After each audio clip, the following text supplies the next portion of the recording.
ARC Seattle, we always invite you to join our conversations. Now we are bringing the conversation to you. Tyrah Majors hit the road to find out what you think about the stories driving the news this week. Before we get to Tyrah, we asked on social media, what neighborhood do you think Tyrah is in today? Let's take a peek at what some of you are guessing. This user writes, Milstead Coffee in Fremont. That's a very specific answer. And then Dr. Irish writes, Fremont. So two people guessing the same area of Seattle this morning, although that one has an extra E in it.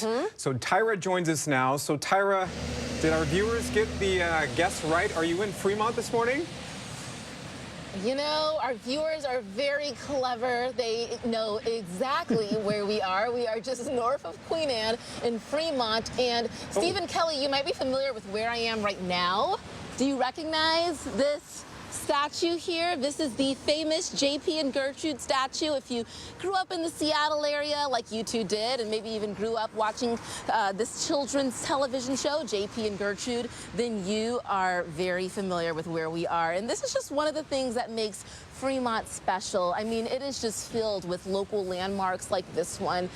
You talk about the Troll or Aurora Bridge, which we're going to get into in a bit. But yeah, our viewers are very smart. Yes, they are. They are right on top of it. And Tyrah, Fremont's known for a lot of different quirky events. There are a few that come to mind, some interesting attractions. You mentioned the Troll. And of course, there are amazing restaurants, bars, and other businesses. So can you give us a little snapshot of Fremont's history?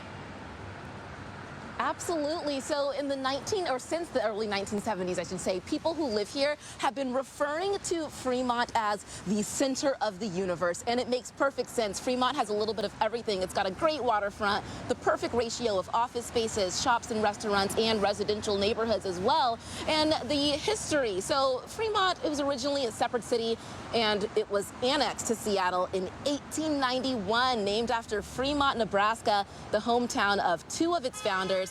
And as you mentioned, Kelly, home to some of Seattle's most popular landmarks like the Troll. There's literally a troll under the bridge standing at 18 foot tall, 13,000 pounds. The Fremont Troll attracting thousands of visitors a month. We've got the Aurora Bridge over Lake Union, Gasworks Parks. There's also the Waiting for the Interurban statue built in 1978. Fremont, it's very quirky, very fun. We've got the Summer Solstice Parade that's famous for its nude solstice cyclists, if you're familiar with that. Oktoberfest, Seattle's largest beer festival. There's just so much here and so much to be proud of for people who live here in Fremont. Yes, and I also love the crew house there as well, and love people seeing going out on the water in their shells there too. Tyrah, I know you've been out to Fremont before. I think all of us have at some point. So tell us what you love most about that area. Is it the quirkiness? What is it? I love that it's a tight-knit community. I mentioned the ratio between small businesses and those restaurants and also the waterfront. I love the thrift shopping scene here. Fremont Vintage Mall, we're talking a multi-level building of antiques and retro clothing. That's my personal favorite. I also love the Sunday markets they have here in Fremont. It's such a great way to connect with those local business owners, the craftspeople and the vendors. It's a great time on a Sunday morning when you don't have any plans. You just take a stroll through Fremont and do some local shopping. It's also a very hot spot if you're looking at different breweries. There's so many in that area. You have so many options. Tyrah, we're going to check in with you throughout the morning, but we know you're out in Fremont right now. You're bringing the conversation to the community. So what topics are you going to be talking with people about today? Absolutely. So we're focusing on some of the top trending stories of the week. George has been talking about the possibility for lowland snow all week. We're going to be asking people how they feel about that.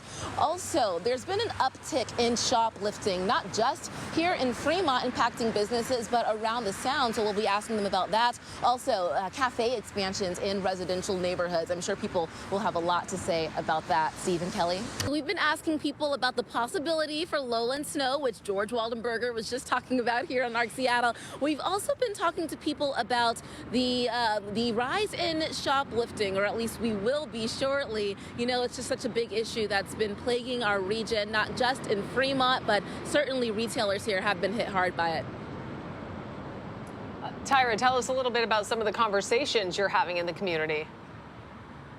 Yeah, well, you know, whenever there's a chance for lowland snow, we get mixed emotions, mixed reactions. Either you love it or you hate it. We spoke to one woman named Anna. She actually moved to Seattle, Fremont specifically, 3 years ago from Germany. Take a listen to what she had to say. Getting ready for the possibility of some lowland snow in Seattle. How are you feeling about it?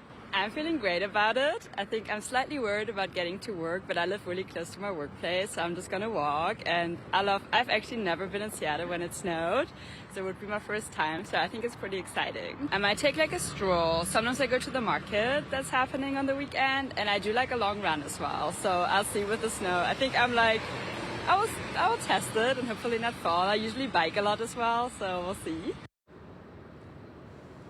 Tyrah, I love her positive attitude about this impending snowfall that we're getting. That was great. Yeah, she was very positive. And you know, you heard Anna say that she rides her bike and she walks everywhere. You know, Fremont is home to so many major tech offices like Adobe and Google. So it has been kind of hard to catch people out here this morning. A lot of people are hustling, bustling on the way to work. But we hope to chat with some more people on what they think. We want people to slow down on a Friday. Take it easy. Exactly. Check in with Tyrah. Maybe they're just sitting at home watching us now and they're going to come say hi now. I think that's what they're doing, Kelly, yes. But we have a lot more in store for you. At 9:30, we're going to be talking with the executive director of the Fremont Chamber of Commerce. And, you know, he actually organized an anti-shoplifting meeting for retailers in the area just yesterday. We're going to be getting his take on some of that and also what his goals are for the neighborhood of Fremont. I mean, there's so much exciting stuff to come for this community in 2025. Great restaurants, great bars, great attractions. I hope somebody brings you some cocoa or coffee this morning just to help you stay warm. Wouldn't that be nice? My fingers are a little numb right now. I should have brought gloves. Okay, there we go. Sorry. You know, we're starting this segment. We're learning. That's we're right. learning along the way. Yes, exactly. We'll bring gloves next time. All right. Tyrah joins us to continue the conversation along with Pete Hanning, the executive director of the Fremont Chamber of Commerce. What a great neighborhood there in Seattle, Tyrah. It absolutely is a great neighborhood, Steve and Kelly. We've been calling it the center of the universe. In fact, they've called it that since the early 1970s. Pete, thanks so much for joining us. Of course. Glad to be here. What makes, in your opinion, Fremont so special? And I know you might have some bias. It's your home, but what do you love about it? You know, I think lots of communities are wonderful, but the center of the universe has a certain gravitational pull, if you will. We're here at the Silicon Canal, so we have Salesforce, Google, Adobe, Allen Institute for AI. We have all these tech companies. Then we have all the art that Fremont's become so known for. What exactly do you all do at the Fremont Chamber of Commerce? So like many communities, we're working on a lot of things, you know, economic opportunity, working with the agencies around transportation and infrastructure, public safety, interfacing with our community and our residents, making sure we have good housing in our community. And like all neighborhoods, those issues are real, but in Fremont, we don't necessarily take ourselves too seriously when we're working on real difficult situations. We like to have fun. Tell me more about that. You mentioned some of the key issues that many neighborhoods face, but you like to tackle them in a sort of fun way. I know you all just held an anti-shoplifting and de-escalation workshop to kind of hear from these retailers going through this problem. What were some of the takeaways, and talk more about like the process in tackling those issues? Yeah, so we had just under 50 businesses there. And really talking about what are some of the tools and ways that we can engage, especially around de-escalation. So many of our small businesses are seeing people who might be coming into their business in crisis or causing a lot of kind of chaos. And so, letting our community know that they're not alone, that there are some tools, and that the city has some of those resources for them. So we had our crime prevention coordinator there, who is specific to this neighborhood. We had 2 CSOs, which are community service officers, so they are civilians within the police department who really help us kind of tackle those issues that might not require a police response, but really deal with the health of a community. And then I had a couple of our business members who had expertise. I had a security business that is a member of the chamber, And then We Heart Seattle, that does a lot of great work here in the Seattle area. Andrea Suarez was there talking about the work that she was doing. It was a really great program. We do different programs throughout the year. Next month we have our awards program where we celebrate all the different people who've done so much for our community as well. I love that you're going to give them some recognition. And, you know, we're having a lot of changes in 2025. City of Seattle just welcoming a new police chief, which you got to meet. I guess, what goals do you have for Fremont this year? Where do you want to see the neighborhood go? Well, we're always wanting people to move to Fremont that want to be part of the community. I just attended the neighborhood council meeting this last week on Tuesday. They had over 40 people there. Wow. And, you know, that might not seem like a large number to some, but like the engagement, the diversity of age, the skin color, the people who were there, it was really nice to see. And at the same time, on the chamber end, we have a couple hundred businesses that are part of our chamber, from really large to really small. From tattoo parlors and bookstores all the way up to some of the largest tech companies in the world. So it's really nice to see that diversity, and we just want to keep on moving forward with that. It is very diverse, and I think you all are going to be successful at that. One of my favorite businesses, the Fremont Vintage Mall. Yes. Can spend hours in there. Yeah. So Jamie, who owns that business, is on the board.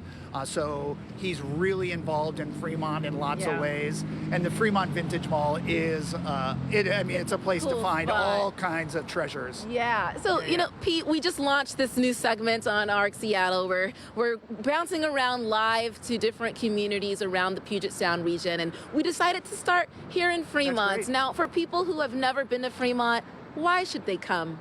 Well, the top hits probably are the Troll, the Lenin statue, the Rocket, the dinosaur statuary, the Waiting for the Inner Urban. Those are artwork pieces.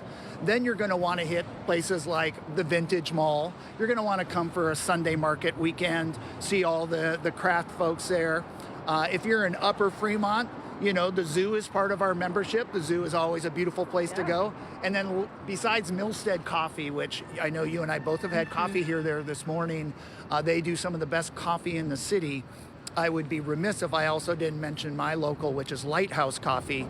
They roast their own beans, and they've been around over 30 years here in Fremont. And they don't have Wi-Fi there. That should tell you something. They want people to have human connection. Well, human and dog connections. There's usually around 5 to 20 dogs surrounding that coffee shop as well. That's great. Well, thank you so much, Pete, for joining us here on ARC Seattle today. Milstead Coffee, that is where we're standing right now. And fun fact, a piece of the Berlin Wall is actually right here. It arrived in Fremont in 2001 to commemorate the role in Seattle, or of Seattle, I should say. So, neat piece of history there. Yeah. Stephen Kelly? And Tyrah, do you have a favorite spot or a place that you would like to explore? A favorite spot in Fremont? Well, aside from the Fremont Vintage Mall, one of my favorite restaurants here is called Rock Creek. Best oysters I've ever had, probably. Okay. I do like the Troll too. Whenever I have a friend in town, I always make sure to swing them by the Troll, and everyone's always really fascinated with the Volkswagen Beetle that's under there. Trolls and oysters. What else do you need? Thanks, Tyrah. Trolls and oysters, it's all a girl can ask for. That's right.